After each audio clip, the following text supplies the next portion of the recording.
Hello friends, welcome to my channel and welcome back to another day of Vlogmas. Just want to address a little bit of an elephant in my room. I don't know what's going on with my hair. I just spent the last 2 minutes trying to fix it, but this is just going to have to be what it is. So today I thought it would be fun to do a pin trading for beginners type video because I love pin trading so much. I wanted to do a video like this for a while. And I feel like it's a little intimidating to get started.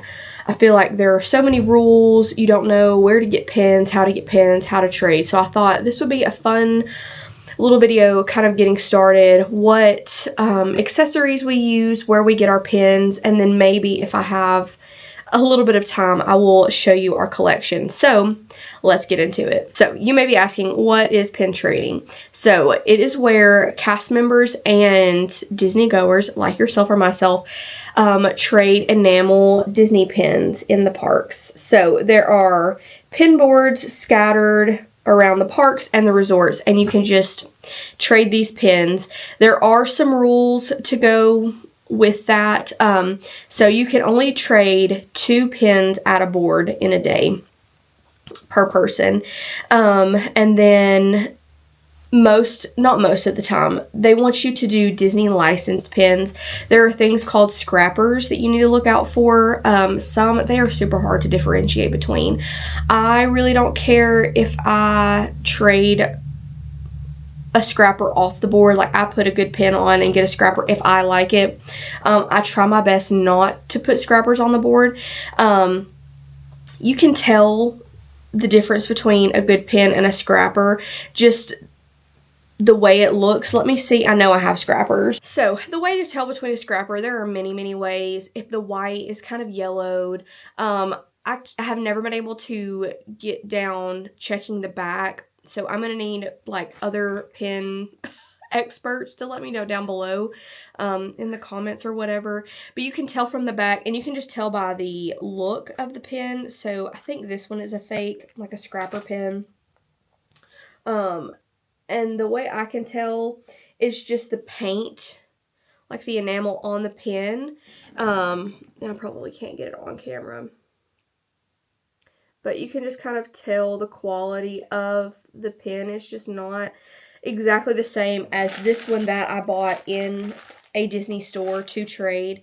There's just dips and divots in the paint in the other, or the enamel, whatever that is, in the color.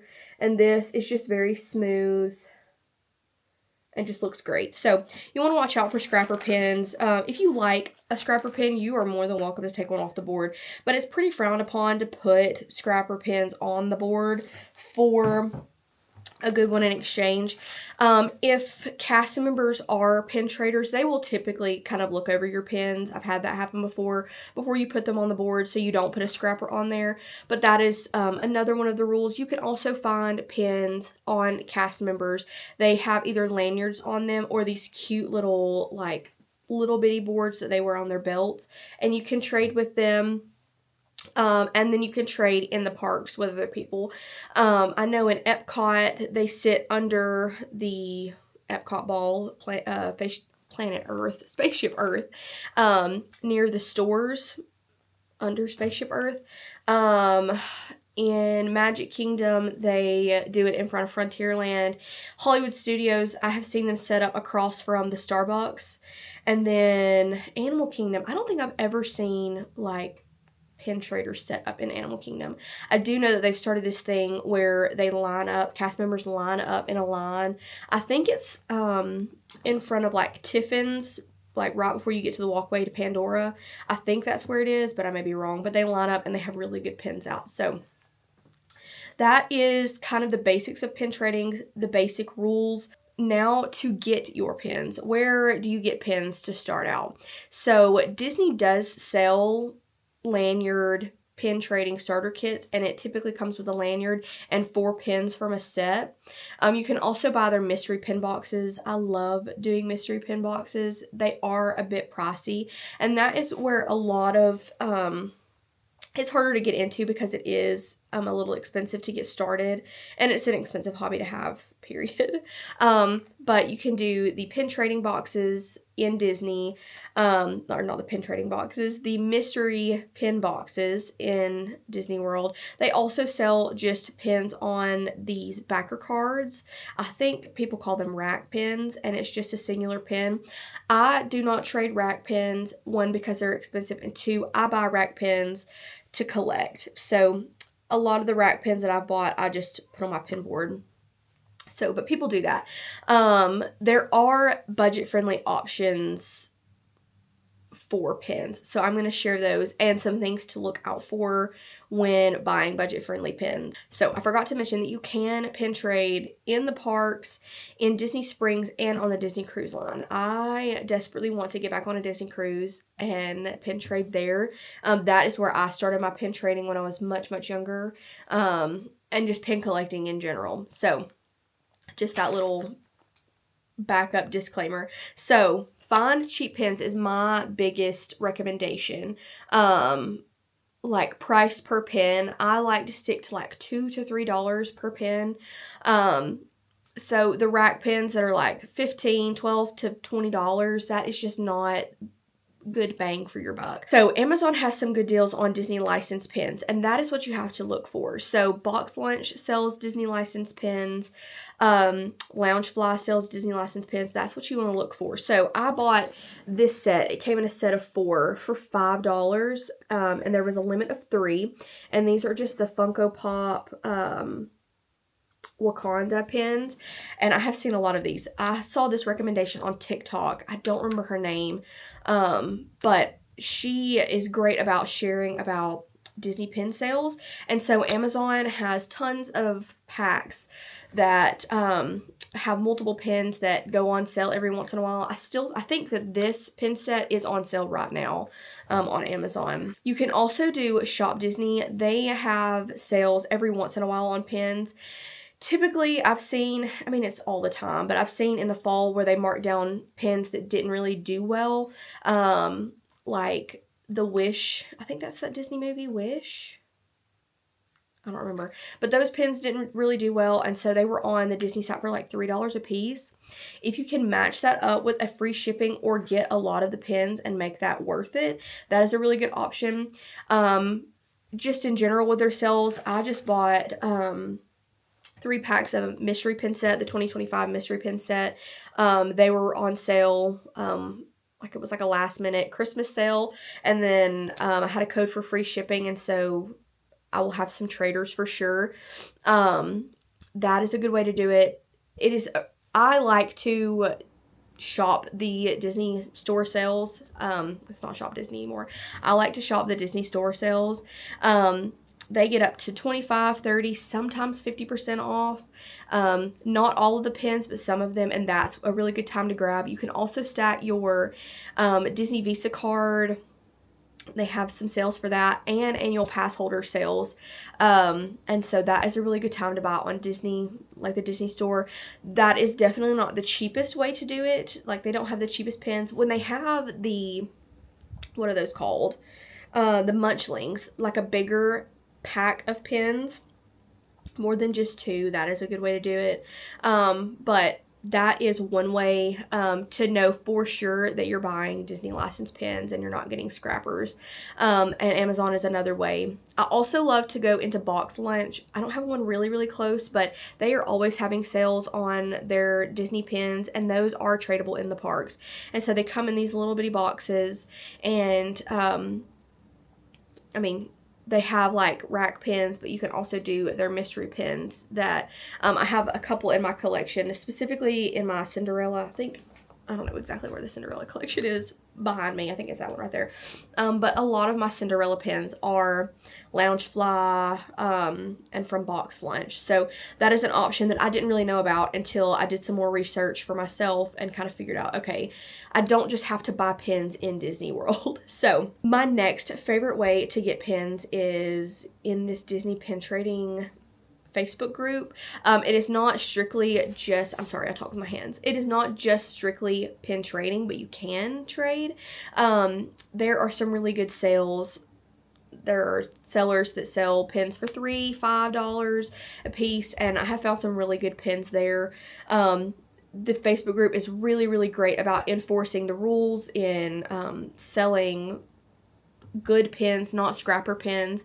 They, want good quality pins to be sold and traded on their Facebook group. So I will link that Facebook group down below. It is my favorite. I love to do that. I love to do the trades and the sales back and forth between different Disney pin lovers. And you can find some really, really unique pins that you will not find in the parks. And it's just, that is probably my favorite way to pin trade outside of the parks. So my next favorite way to get cheaper pins is the Disney Character Warehouse. If you have never been, there are two in Orlando. The Vineland outlets, and then the outlets on International Drive. The Vineland outlets, however you say that, they are my favorite. They're not really that different. I just like the Vineland ones better, but they have pins that are really cheap. So when I went back to Disney in October, we stopped by the outlets for the first time in about a year or two, and I've really, really become a big pin trader over like the last year and a half. I've always been a pin trader, but not like trading for a collection, if that makes sense. I've always just kind of traded just to do the trade. And so they had pins for $2 and $3 a piece that I purchased. They had some more that were a little bit more expensive, but I picked up some of the $2 and $3 pins. That is a really good way to get some budget-friendly pins that are good quality and that you can trade in the parks. So I always recommend checking out the Disney Character Warehouse, not only for pins, but t-shirts. I mean, they have everything. Just stuff that maybe was a little bit more last season. I have bought many a merch item that I'd wanted from trips past that were just a little bit, I just didn't want to pay full price for them, and ended up finding them in the warehouse. So I love it. That is another one of my favorite options for getting cheaper pins. So another way to do it closer to home is estate sales, thrift stores, like vintage markets. I'm sure you guys all have those big stores that are kind of like booths set up. I live in Alabama, so pins in that way are a lot less available. I have found a couple of pins here and there at like estate sales and yard sales, thrift stores, vintage markets, but that is a really good way to build your pin collection and also to find really cool, not really circulated pins. So that is one way to do that. And then also Facebook Marketplace. I feel like right around me there are people constantly getting rid of their pin collections, just selling pins that they bought in the parks that maybe I have never seen before, and that's a good way to find cheap, and not only cheap, but a way to just build your pin collection, maybe a little bit more budget friendly. I have also seen our locals Plato's Closet gets donations of Disney pins, which is so crazy to me that people are donating their Disney pins to Plato's Closet up here in Alabama, but that is also a good way.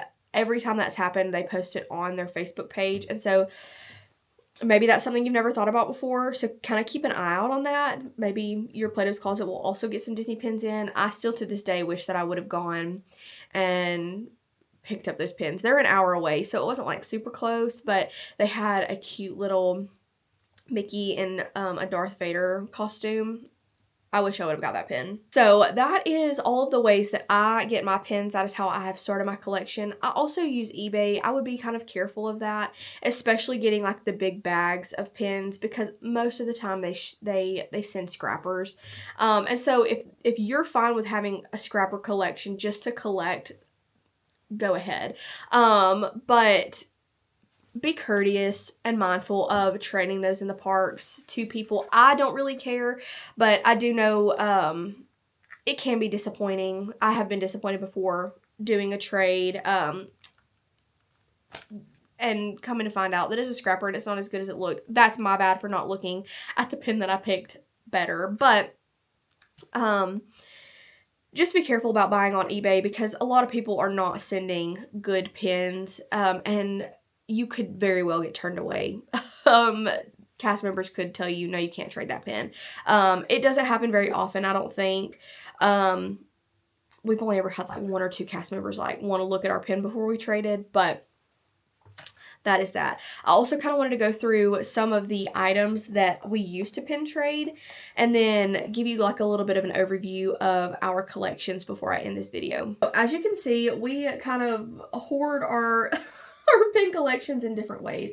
So this is our pin book that we got off of Amazon. I would definitely look at the Go Pen Pro. We didn't know about that store before we bought this 2 years ago. This is kind of where Lucas keeps his collection back in these sheets. And then these are some of my traders from our last trip. And so this is a good option if you have a big collection that you're wanting to like trade in those big groups that I've seen and that I've kind of mentioned, or you can just use it to hold or display, whatever you want to do. But these are some of our traders, and then Lucas has some of his pins that he wants to keep back in these other sheets. Another way that we kind of display and hold our pins, these are a lot of our traders in just this jar that we like to throw in here, and then one of our collections is Star Wars, and we just have it on this display board. I also have another board up here with all of my collections, but these are just kind of how we keep our Disney pins out in everyday life. I love to just look through this jar every couple of months to kind of see what we have. That's really dusty. To see what we have, and it's really easy to just pull handfuls out when we are getting ready to go on our trips. So some different ways to kind of carry your pins in the park. My husband loves to carry a lanyard. He has two. This is the one he has been using recently. You can buy these in the parks. You can also just get any old lanyard anywhere. I have bought pin packs before where they sent me a lanyard. Whatever. But this is Lucas's lanyard, and then this is my lanyard that I don't use anymore. I just don't like the feeling of something around my neck. But this served me well for a while. It's very large, very thick. But a lot of people like to keep their pins on their neck and readily available to trade. That's just not my favorite way to do it anymore, but that is a really good option. This was bought in the Disney parks, but again, you can buy a lanyard anywhere. They also sell like these charms. This came on another lanyard that he had that I lost for a little while. But they also have these that you can hang on the bottom of the lanyard. I guess it's just to show your personality. I have no idea. I've never gotten the point of that. But lanyards are just a great option. My favorite way to display pins is on this cute little pin board that I bought off of Etsy. It's got holes so you can put your pins in, and then the back is felt. You put your backs on there. I like to use locking backs just to ensure that the pins that I'm displaying don't fall off. This is a great option. I have also loved using these pin boards from Go Pen Pro. I think that's what they're called. Go Pen Pro. They're just the mini pin folios. They're just a very thick plastic. I like to put the pins I'm wanting to trade on one and then take an empty card or two. I take them all, but I like to take an empty card and put the pins that I have traded for, because I like to bring them back and share on my YouTube channel what pins I've traded for. So that is a really great option as well. I also love to use a little pin bag just to throw a bunch of traders in a bag. This is from one of my friends and subscribers here on YouTube, Amy. This is one of her creations from her Etsy shop, Magical Neverland.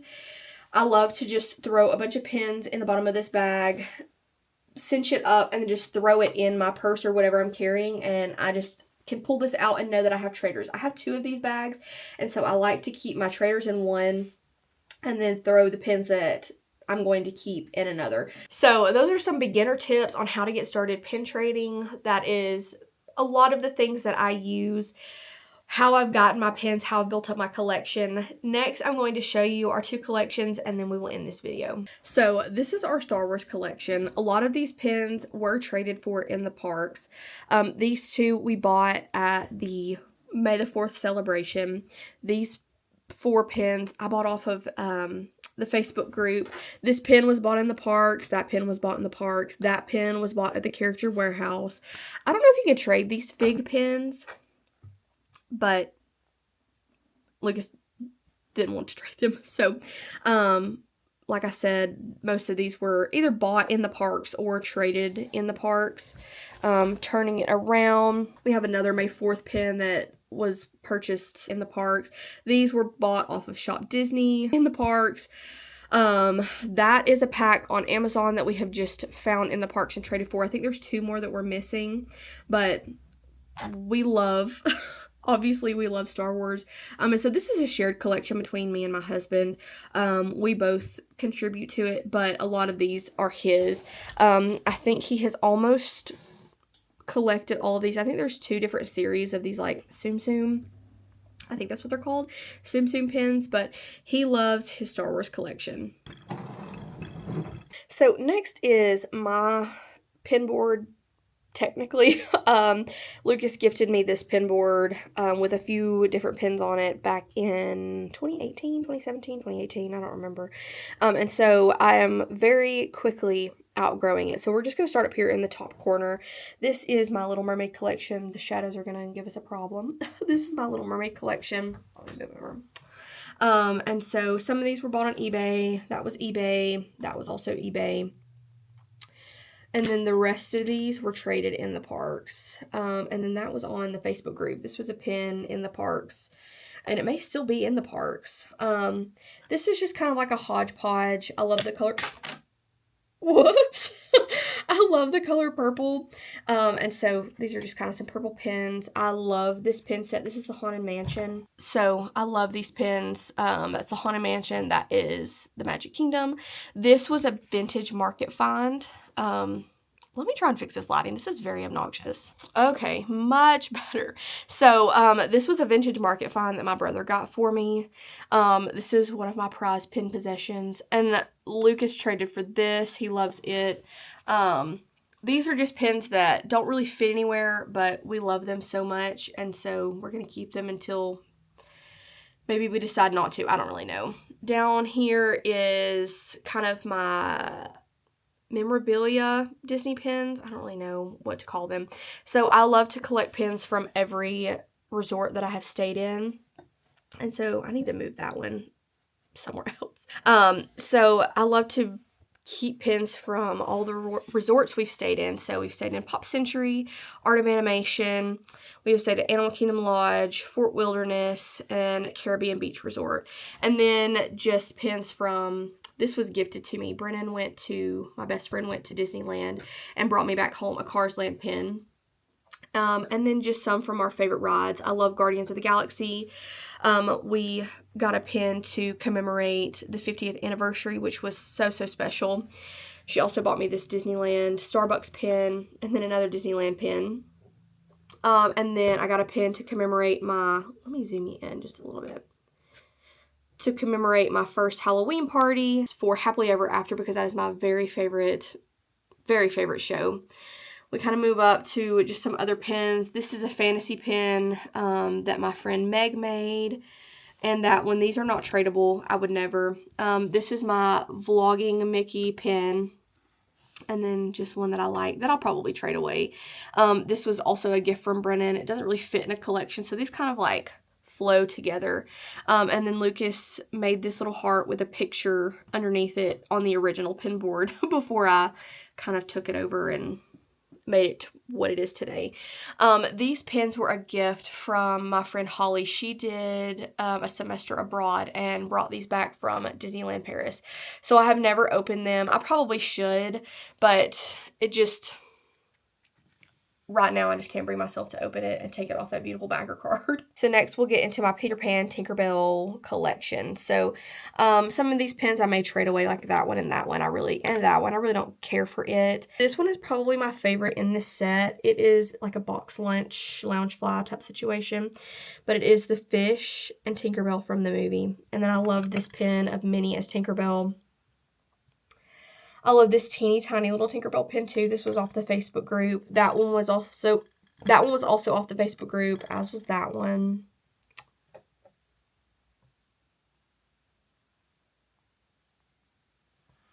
This one is probably another one of my favorites. I found it on eBay. It is huge. It is beautiful. It's got the old Epcot logo. I love it so much. Now we're going to get into my bigger collection, my Cinderella collection. Oh, I just love this so much.